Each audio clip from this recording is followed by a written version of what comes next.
The first thing you should know is this: betrayal doesn't come from strangers. It comes from the people who swore they loved you. I learned that the day my own family tried to erase me, and the man who raised me, while the whole world watched. My name is Mara, and I will never forget the sting of that afternoon. The vineyard glittered in the spring sun, all roses and olive trees and champagne flutes. Laughter floated like music. But every sound cut through me like glass because I knew I wasn't wanted there. Not by my mother, not by my father, and certainly not by my brother Adrian, the golden child of our family. When I arrived, my mother didn't greet me with a smile. She didn't even offer a nod.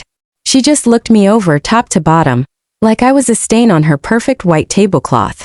"You came alone," she whispered, her perfume sharp enough to sting my nose. "Don't make me regret letting you in." And then she walked away, laughing too loudly with someone wearing sequins like I'd never existed. Adrian was no better. Surrounded by friends, his fiancée glowing in ivory lace, he glanced at me as though I were a stranger asking for directions. "Oh hey you made it," he said, already turning back to his glass of whiskey. That was all. Not even a hug. Not even a smile. That I told myself I wouldn't cry. Not here. Not in front of them. I pressed my hands around my clutch so tight my nails dug into the leather. And that's when I heard it, tires on gravel. A dark car pulled up to the gates and my heart skipped. He had come. My grandfather Elias, 83. His body was tired, his steps slow, but when his eyes found mine, they lit up with something fierce. He wore a navy suit, a little loose, a little crooked, but his pride was intact. "Mara," he rasped, voice rough, steady. "You're the only one worth flying for." I rushed into his arms. For a moment the world faded, the laughter, the clinking glasses, even my mother's sharp gaze. It was just me and him. The faint scent of peppermint gum and old aftershave clung to his jacket, familiar and safe, but then reality cut back in. Because when I followed the staffer leading him to his seat, my chest tightened. Past the arch, past the fountain. And then behind the catering tents, wedged between overflowing trash bins, two flimsy plastic chairs. I froze. "Excuse me," I called. "There must be a mistake." The staffer checked his clipboard, shrugged, and walked off. I turned to my mother. She stood a few steps away, sipping champagne as though it were oxygen. "Why is he sitting there?" I demanded. She didn't even blink. "He insisted on coming. I told him he wouldn't enjoy himself. Beggars can't be choosers." "He's not a beggar," I snapped, my fists curling, her lips thinned. She leaned closer, her voice sharp as broken glass. "That old man will embarrass us. The way he talks, the way he eats, the way he smells. I won't let him ruin Adrian's day." My stomach twisted. Elias sat quietly, pretending not to notice the trash or the sideways stares, his cane resting across his knees. My grandfather, the man who built everything this family owned, discarded like garbage. Something inside me broke. I stood, hands trembling, and tapped my fork against a glass. The delicate ring sliced through the chatter. Conversations died. Dozens of faces turned to me. "Why?" I said, my voice shaking at first. "Is my grandfather seated by the trash bins while strangers sit at the family table?" Gasps rippled. Heads turned. My mother's heels cracked against the patio as she stormed toward me. Her hand lashed across my face, the sound echoing like a whip. My skin burned, but it was the humiliation that stung worse. "You don't belong here," she hissed. "You never did. Get out before you embarrass us further." She snapped her fingers. A staffer hesitated, then stepped forward. "It's fine," I said, forcing my chin high. "I can walk myself out." The crowd parted as I stumbled toward the gate, shame burning hotter than the slap.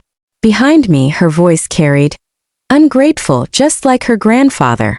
I nearly collapsed when Elias rose slowly, painfully, and pressed a green silk handkerchief into my hand. Frayed edges. The letter M stitched in gold. I clenched it tight. Somehow it kept me standing. I thought that was the end, me humiliated, thrown out like trash. Until the ground shook. Engines. Not one but three. A black Rolls-Royce slid into view, flanked by two SUVs. They moved like a procession.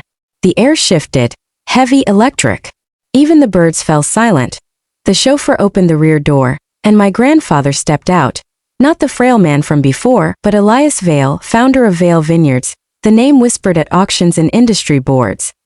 His suit was tailored, his shoes shone like mirrors, and two men in dark suits shadowed him with crisp precision. Security. He slid off his sunglasses, his eyes clear and sharp. He looked at me, lips curling into the smallest of smiles. Well, sweetheart. Ready to shake things up? I swallowed hard, clutching the handkerchief. What's going on?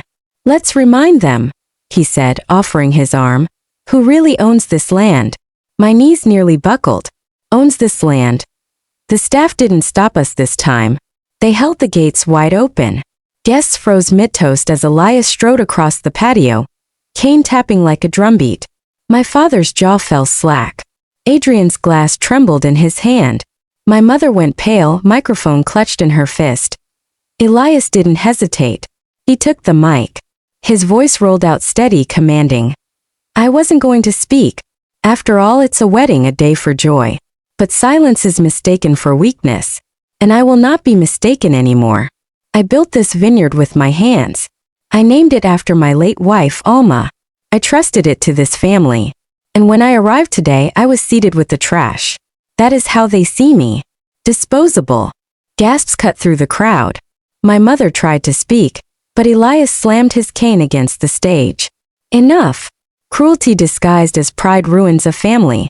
Greed disguised as tradition ruins a name. You think I'm the embarrassment? No, the embarrassment is yours. Then his gaze softened, turning to me. I built this empire for her, he said, pointing directly at me. The air left the room. Adrian choked. You can't be serious. Oh, I'm serious, Elias said. She was the only one who visited me. The only one who cared. While the rest of you polished your reputations, she sat with me in the dark nights. My mother screamed. Lies. No, he thundered. She is everything you are not. And then, he drew an envelope from his coat. Thick, cream-colored, sealed. This, he said, is the true will. Signed, dated, witnessed, long before you tried to twist it. My father lurched forward. That's impossible. You changed it. Elias snapped the seal, his voice slicing like a blade. You forged medical papers while I lay in a hospital bed. You stole not from me but from her. The crowd turned toward me. My throat tightened before anyone could speak. The back doors creaked. A figure stepped inside. Mateo, the vineyard manager my brother had fired. He held up a USB drive. You'll want to see this. Security plugged it in. Grainy footage lit the projector. Adrian, slipping into the fermentation chamber past midnight, a container in his hands. He poured it into the steel tank, glancing over his shoulder. The room erupted. Is that? Someone gasped. Yes, Mateo said. Industrial solvent. He paid me to call it an accident. I couldn't live with that.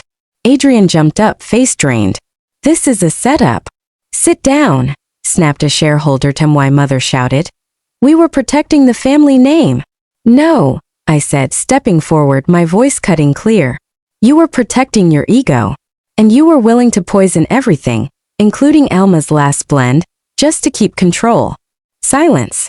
Heavy, suffocating. Elias raised the will high.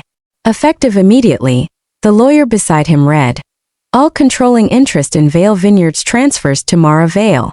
The words crashed like thunder. Gasps. Whispers. Eyes on me. And in that moment I felt it. The sting of my mother's slap still on my cheek. The shame of being cast out. But stronger than all of it was this truth. I wasn't the disgrace. I was the heir. So I ask you, what would you have done? Would you have stayed silent? Or stood up, even if it meant shattering your own family? Because sometimes, the only way to save yourself is to burn the mask they force you to wear.